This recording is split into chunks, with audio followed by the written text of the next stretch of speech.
बिहार विधान परिषद के निर्दलीय सदस्य सच्चिदानंद राय हमारे साथ हैं। सच्चिदानंद राय बिहार की राजनीति का एक बड़ा नाम है, बड़ा चेहरा है। इनकी गिनती मुखर नेताओं में होती है और विधान परिषद में जब भी मामले उठते हैं उसमें सच्चिदानंद राय सक्रिय रूप से हिस्सा लेते हैं। कुछ सवाल हैं जो बिहार की राजनीति के इर्द गिर्द घूमती है, हम सच्चिदानंद राय से ही जानेंगे, उन्हीं से उन सवालों का जवाब लेने की कोशिश करेंगे। सच्चिदानंद जी, क्या आप बिहार की राजनीति के आज़ाद शत्रु हैं? क्योंकि तमाम राजनीतिक दल हैं, चाहे पक्ष या विपक्ष में, सबके नेताओं से आपके अच्छे ताल्लुकात हैं। सबसे पहले तो TV9 डिजिटल पर आपने मुझे अवसर दिया, इसके लिए बहुत बहुत धन्यवाद। और आपका ये ऑब्जर्वेशन अपने आप में जो है मुझे बहुत खुशी देता है कि आप ये मानते हैं कि मैं एक निष्पक्ष या यूँ कहिए कि बिहार के पक्ष में राजनीति करता हूँ। यही कारण है कि जो कोई भी बिहार के लिए अच्छा करता है मैं उसकी प्रशंसा करता हूँ, और जिससे लगता है कि बिहार के भविष्य के लिए नुकसान पहुँच सकता है मैं उसकी आलोचना करता हूँ, चाहे उनके साथ रहूँ या विरोध में रहूँ। और यही कारण है कि आज मुझे अपने दलीय प्रतिनिधि के रूप में देख रहे हैं, क्योंकि मैं किसी एक सांचे में ढल नहीं सकता। इसलिए कहीं ना कहीं लोगों को मुझसे दिक्कत हो जाती है, लेकिन चूँकि मेरा कोई पर्सनल किसी से व्यक्तिगत तो कोई फ़र्क पड़ता नहीं है। किन्हीं किन्हीं मुद्दों पर हमारे मतभेद हो सकते हैं, इसलिए थोड़े समय के लोगों को लग सकता है कि सच्चिदानंद राय हमारे खिलाफ काम कर रहे हैं, लेकिन फिर उनको लगता है कि नहीं नहीं भाई, ये तो 10 में से 9 कामों की प्रशंसा भी करते हैं। जैसे आपने देखा होगा, कई बार लोगों ने मुझे कहा कि आप नीतीश कुमार जी के खिलाफ कुछ ना कुछ बोल देते हैं।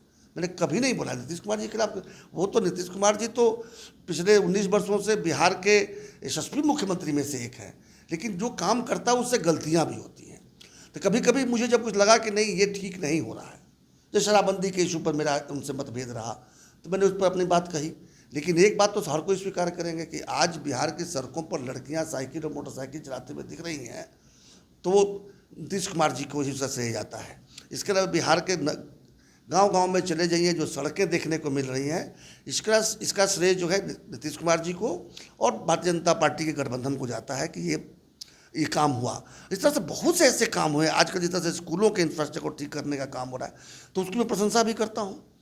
लेकिन जहाँ पर लगता है कि नहीं ये बिहार के हित में नहीं जा रहा है, आलोचना भी करता हूँ।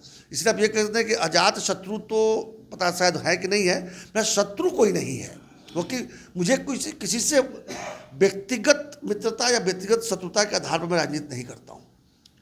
मुद्दे हैं वो बिहार के हक में होते हैं, और जो बिहार के हक के मुद्दे होते हैं, जो उसके लिए अच्छा काम करता है उसकी प्रशंसा करता हूँ, वो चाहे विपक्ष में ही क्यों ना हो।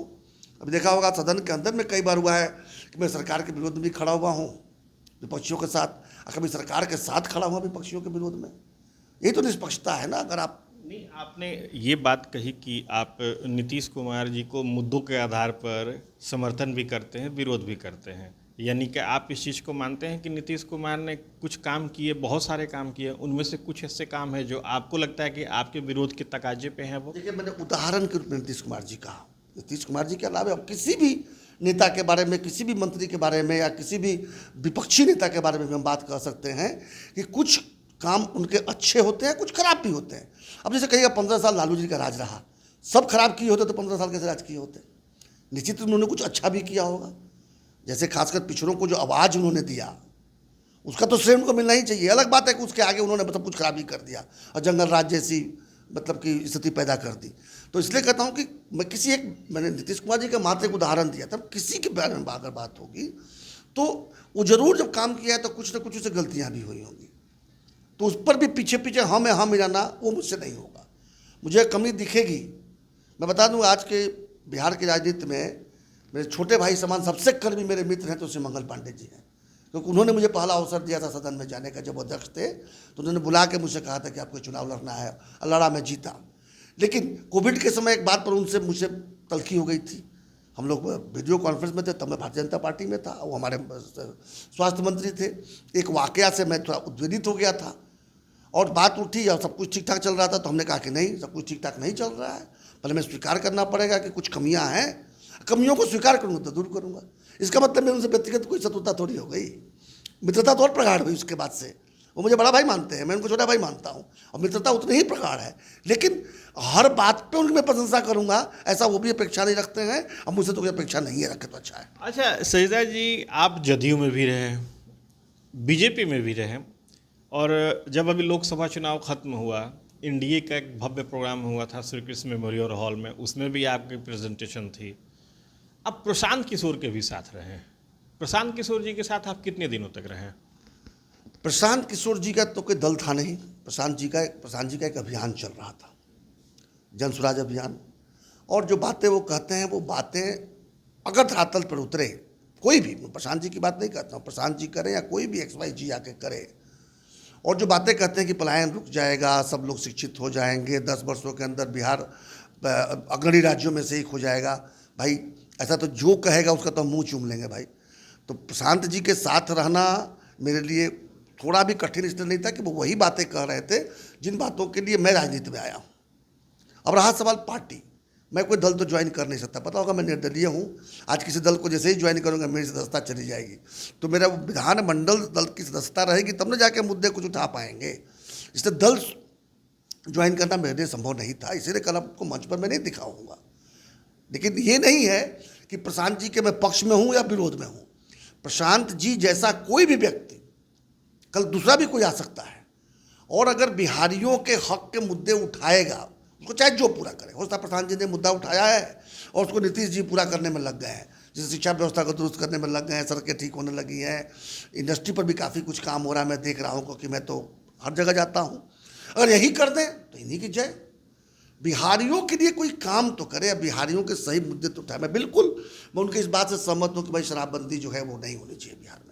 आप शराबबंदी को लेकर प्रशांत किशोर ने कल कहा कि अगर उनको मौका मिलता है 1 घंटे में ख़त्म कर देंगे। मुझे भी मौका मिलेगा तो मैं 1 घंटे में ख़त्म करूँगा, क्योंकि ये नहीं सफल हो पाया है। ये देखिए, विचार तो बहुत अच्छा है, शराबबंदी हो जाए, नशाबंदी हो जाए, लोग नशा न करें, इससे बेहतर संसार की कल्पना नहीं कर सकते हैं। लेकिन क्या ये व्यवहारिक है?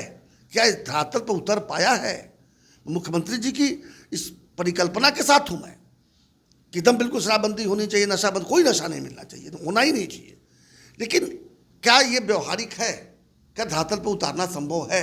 क्या संभव हो पाया है? आज तो हम लोग 8 वर्षों से देख रहे हैं इसको, 9 वर्ष का करीब पूरा हो जाएगा, 8.5 वर्ष हो चुका है। नहीं है, ये हम भी जानते हैं। अब कोई भी छोटे से बड़े नेता से पूछिएगा, सबको पता है कि शराबबंदी नहीं है। हाँ, दुकानों में शराब नहीं मिलता है, तो इससे जो रेवेन्यू का भी नुकसान हो रहा है, और साथ में गलत नशा के पदार्थों का जो परिचालन हो रहा है, और जो सहजता से, सुगमता से युवाओं को, चाहे जो लोग भी नशा करने वाले नशाखोरों को मिल रहा है, महंगा मिल रहा है, लेकिन अशुद्ध मिल रहा है, नकली मिल रहा है, जिसे कई बार हम लोगों ने देखा कि बड़ी बड़ी संख्या में लोगों की जानें भी गई हैं। इस पर विचार करना चाहिए। लेकिन ठीक है, अब कुछ इससे फायदे भी हैं। एकदम से बिल्कुल एक कह देना कि नहीं शराबबंदी टोटली फ्लॉप है, टोटली खराब बात है, वो नहीं है। कुछ लोगों ने जो गलत रास्ते से नहीं शराब पी सकते हैं, उन लोगों ने छोड़ा भी है। ऐसे भी उदाहरण हमारे सामने है। कुछ लोगों ने कहा कि नहीं भाई ठीक है, जब मुख्यमंत्री जी कहते हैं कि शराब नहीं पीना तो नहीं पिएंगे, लेकिन जितना होना चाहिए था उतना नहीं है, इसीलिए मैं इसके पक्ष में नहीं हूँ। आज की तारीख में मैं आपसे पूछूं, ऐसे क्या रीज़न रहे जो धीरे धीरे आपकी प्रशांत किशोर से दूरी होती चली गई? कोई दूरी नहीं हुई है। आप आज की तारीख में प्रशांत किशोर के साथ हैं? देखिए, प्रशांत जी के साथ खड़ा होने की मुझे ज़रूरत नहीं है, क्योंकि मैंने अभी बताया आपको कि मैं एक निर्दलीय MLC हूँ, मैं किसी दल में नहीं जा सकता। अभी चुनाव के समय में भाजपा के लिए, यानी आप कहना चाहते हैं कि एक वैधानिक मजबूरी आपके सामने है? नहीं, आपने एक और ध्यान नहीं दिया, अभी मैं पूरा करूँगा, समझ जाइएगा। लोकसभा के चुनाव जब हो रहे थे तो मुझे लगा कि नरेंद्र मोदी जी को तीसरी बार प्रधानमंत्री बनना चाहिए, इसलिए मैंने पूरे मनोयोग से और तन मन धन से मैंने NDA के लिए प्रचार किया और NDA के कैंडिडेट को जिताने की कोशिश की। हालांकि कुछ उम्मीदवारों से मेरी अदावत भी है, मुझे नहीं लगता कि उनको सांसद बनना चाहिए, फिर भी मैं उनके लिए वोट इसलिए मांगा कि कहीं एक संख्या वहाँ कम न पड़ जाए और 272 का आंकड़ा कहीं छू ना पाए। प्रधानमंत्री नरेंद्र मोदी जी को पुनः बनना चाहिए, इसलिए मैंने वोट मांगा। तो अगर ये कहिएगा कि क्या मैं BJP के साथ हूँ, क्या मैं नीतीश कुमार जी के NDA के साथ हूँ? हाँ जी हूँ, क्योंकि सिवान में और गोपालगंज में जाके नीतीश कुमार जी के उम्मीदवारों के लिए वोट मांगा, और सारण में और बक्सर में और महाराजगंज में जाकर हमने भाजपा के उम्मीदवारों के लिए वोट मांगा। तो क्या मतलब, इसका मतलब क्या होता है? इसका मतलब ये तो नहीं होता है कि मैं भाजपा या एनडीए या जदयू ज्वाइन कर गया हूँ, लेकिन मैं जब राष्ट्रीय स्तर का मामला आएगा तो मैं एनडीए के पक्ष में हूँ। मैं किसी भी कीमत पर INDIA जो कहते हैं उसके पक्ष में मैं नहीं हूँ, क्योंकि उनके नीतियों से मैं सहमत नहीं हूँ। उसी तरह से प्रशांत किशोर जी जो बात कर रहे हैं, वो बात जो भी करेगा और उसको धरातल पर उतारने के लिए जो भी काम करेगा, मैं उसके साथ हूँ। उसके लिए मुझे उनका दल ज्वाइन करना या रजिस्टर्ड समर्थक बनना क्या आवश्यक है? मैं नहीं समझता क्या आवश्यक है। अंतिम सवाल ये रहेगा कि चूंकि आप एक लंबे वक्त से निर्दलीय विधान पार्षद हैं, क्या आने वाले वक्त में आप भी किसी पार्टी में जुड़ के फुल टाइम उस पार्टी के कार्यकर्ता, नेता या उस हैसियत से जुड़ेंगे? देखिए, राजनीति करने वाला व्यक्ति तो आम व्यक्ति नहीं होता है, वो थोड़ा खास हो जाता है। मगर मैं फलों की तुलना करूं तो आम या नारियल नहीं है, वो अंगूर है, उसको गुच्छे में ही रहना पड़ता है।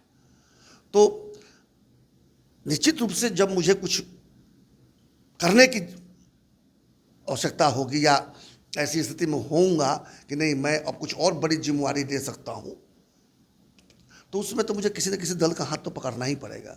लेकिन आज एक प्रतिनिधि के रूप में काम करने के लिए मुझे किसी दल की आवश्यकता नहीं है, क्योंकि एक प्रतिनिधि के रूप में जो मुझे करना है वो मैं बिना किसी दल में रहे भी कर पा रहा हूँ या कर सकता हूँ। निश्चित रूप से बड़ी जिम्मेवारी के लिए अगर मेरे पास कुछ ऐसा मौका आएगा तो किसी न किसी दल में, तो मैं उसके विरोध में नहीं हूँ कि मैं किसी दल में नहीं जा सकता। जिस दलों की नीतियों से मैं सहमत रहूँगा मैं उसके साथ जा सकता हूँ। तो सच्चिदानंद राय ने तमाम मुद्दों पर स्पष्ट रूप से बातें कही, साथ ही साथ उन्होंने अपने आने वाले दिन के बारे में भी इशारा कर दिया कि उनके विचार जिस पार्टी से मिलेंगे उस पार्टी से जुड़ करके वो निर्दलीय के बाद दलीय भी हो सकते हैं।